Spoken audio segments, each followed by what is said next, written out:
આપ જોઈ રહ્યા છો સ્પાર્ક ટુડે ન્યૂઝ। હું છું આપની સાથે માનસી રોહિત। વડોદરાની કચેરી વન્યજીવ વર્તુળ વિભાગ ખાતે વડોદરા વન વિભાગ અને વેસ્ટર્ન રિઝન મુંબઈ સ્થિત wild life crime control bureau દ્વારા સંયુક્તપણે વન્યજીવ અપરાધ નિયંત્રણ અને કામગીરી સંદર્ભે 2 દિવસીય તાલીમ શિબિરનું આયોજન કરવામાં આવ્યું, જેમાં મધ્ય ગુજરાતના સામાજિક વનીકરણ વિભાગ, વન્યજીવ વિભાગના અધિકારીઓ અને કર્મચારીઓ ઉપસ્થિત રહ્યા। આ તાલીમ શિબિરનો ઉદ્દેશ આપની આસપાસ થઈ રહેલ વન્યજીવ અપરાધ નિયંત્રણ કાયદા હેઠળ નવા નીતિ નિયમ મુજબ કાયદાકીય કાર્યવાહી અને અપરાધને નિયંત્રણમાં लावा माटेनो। आज के परिप्रेक्ष्य में ये सेमिनार बहुत इम्पोर्टेंट सेमिनार है। ऐसे सेमिनार हम महाराष्ट्र में भी पहले बहुत बार कर चुके हैं और हमने अभी एक 10-15 दिन पहले ऐसा सेमिनार हमने बस पुलिस ऑफिसर्स के लिए किया था, बड़ौदा पुलिस के लिए, जिसमें काफ़ी पत्रकार भी आए हुए थे। तो ये इसलिए इम्पोर्टेंट है कि वाइल्ड लाइफ का जो क्राइम है, वन्य जीव का जो क्राइम है, उसके बारे में जितनी ज़्यादा जन जागृति हो और कोई भी लॉ के बारे में जो जानकारी हो या कौन कौन से केसेस कहाँ कहाँ हो रहे हैं उसकी जानकारी हो, या वाइल्ड लाइफ का जो कोई आजकल ट्रेंड चल रहा है उसके विषय के संबंध में जो कोई भी जानकारी देनी हो या वर्कशॉप है, वो आज हमने यहाँ पे आयोजित किया है।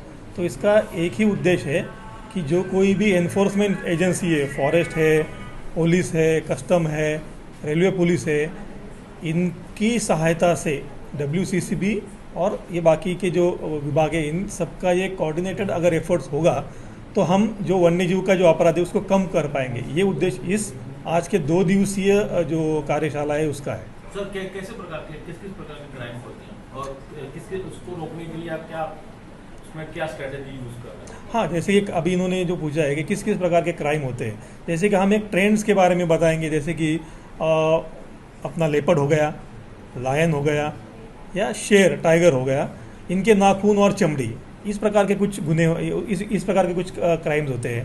दूसरी बात जो मुंगूस है, जिसे हम नेवला बोलते हैं, तो उसके जो बाल है, उसके बालों से कुछ पेंटिंग ब्रश तैयार होते हैं। वो पेंटिंग ब्रश का भी क्राइम, वो भी एक क्राइम में ये एक क्राइम माना जाता है, उसका भी ट्रेंड चल रहा है, वो एक है। और एक महत्वपूर्ण इसलिए है गुजरात के लिए और महाराष्ट्र के लिए क्योंकि हमें बहुत बड़ा कोस्ट लाइन मिला है, समुद्री इलाका बहुत ज़्यादा है। तो वहाँ पे जो इंद्रजाल जो होता है, जो एक समुद्री जीव है जिसे समुद्र से निकाला जाता है, इंद्रजाल उसको कहते हैं, तो उसका भी फ्रेम तैयार करके बहुत जगहों पे बेचा जाता है, तो वो भी एक क्राइम है।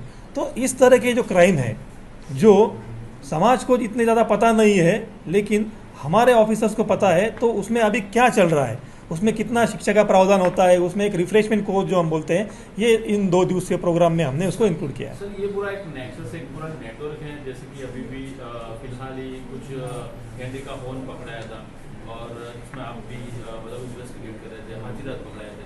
तो ये मतलब ये पूरा एक इंटरनेशनल रैकेट है, कौन इसमें मतलब कैसे ये लोग कैसे काम करते हैं? ये लोग अब काम ऐसे करते हैं कि जैसे कि लोकल लेवल पे कोई क्राइम होता है, तो उस क्राइम में जो कोई आइवरी वगैरह, जिससे इन्होंने पूछा है कि कोई आइवरी वगैरह पकड़ा जाता है, तो उसको जो है उसको प्रोसेस करने वाले लोग अलग होते हैं, कलेक्ट करने वाले लोग अलग होते हैं और बेचने वाले लोग अलग होते हैं। तो इसका कुछ जैसे कि पूर्वोत्तर राज्यों में कुछ आइवरी पकड़ी गई है, तो उसका संबंध कुछ साउथ ईस्ट एशिया से आई हुई उसमें होने की संभावना है। हमारे वेस्टर्न रीजन में जो कुछ पकड़ा गया है तो कुछ साउथ इंडिया से आया हुआ, कुछ सेंट्रल रीजन से आया हुआ, ऐसा है। उसका इंटरनेशनल कनेक्शन तो नहीं बोल सकते, लेकिन 2 राज्यों के बीच में जो ट्रेड होता है वो तो होता ही है, वो है। इस सेमिनार में उसको रोकने के लिए क्या स्ट्रेटेजी आप डिस्कस कर रहे हैं? हाँ, तो इस सेमिनार में हम यही बोल रहे हैं कि जैसे कि कोई राज्य सरकार का वन विभाग होता है, उसको वहाँ जो क्राइम होता है वो उनको पता होता है, लेकिन ये जो 2 राज्यों के बीच का जो क्राइम होता है उसके बारे में कम जानकारी होती है। तो इसीलिए हम यहाँ पे यही डिस्कस करते हैं कि कैसा एक कोई आइवरी का या कोई रिनोसेरस हॉर्न जो होता है, गेंडे का सिंग होता है, वो कैसे कि दूसरे राज्यों से आते हुए गुजरात में पकड़ा गया, कैसे कोई आइवरी है, कोई इंद्रजाल है, वो गुजरात से एक्सपोर्ट होकर नासिक में पकड़ा गया। तो ये केसेस हमें पता होती है कि नासिक में पकड़ा गया है, लेकिन आया कहाँ से, तो आया गुजरात से आया है। गेंडे का सिंग पकड़ा गया है गुजरात में, तो आया कहाँ से, तो वो MP में था पहले, उसके पहले कभी बंगाल से भी आया होगा। तो ये यहाँ पे हम डिस्कस करते हैं ताकि चेन ऑफ जो क्राइम है हमारे ऑफिसर को पता चले, इसके बारे में हम इस कार्यशाला में बोलते हैं, यानी इसके बारे में हम जानकारी देते हैं। सर, ये महत्वपूर्ण प्रयास रहा डिपार्टमेंट में कि आप लोग जो एक कार्यशाला कर रहे हैं वो अच्छा है, पर कहीं ना कहीं फॉरेस्ट डिपार्टमेंट शेड्यूल 1 शेड्यूल 2 कई प्रकार के कैटेगरीज मेंटेन की गई है, जो आम जनता के पास वो मैसेज अब तक नहीं गया है। यहाँ अगर बड़ौदा या मेट्रो सिटीज की बात करें तो कहीं ना कहीं रेड भी होती है, वहाँ से पैरोट लिए जाते हैं। जब बंदे को पूछा जाता है कि क्यों रखा है तो उसको पता ही नहीं है, तो वो अवेयरनेस के लिए डिपार्टमेंट क्या कर रहा है, वो करेगा? हाँ, जैसे कि हमारे डिपार्टमेंट में क्रॉफर मार्केट जो मुंबई है वहाँ पे हमारे डिपार्टमेंट ने क्रॉफर मार्केट में उसका अवेयरनेस किया है।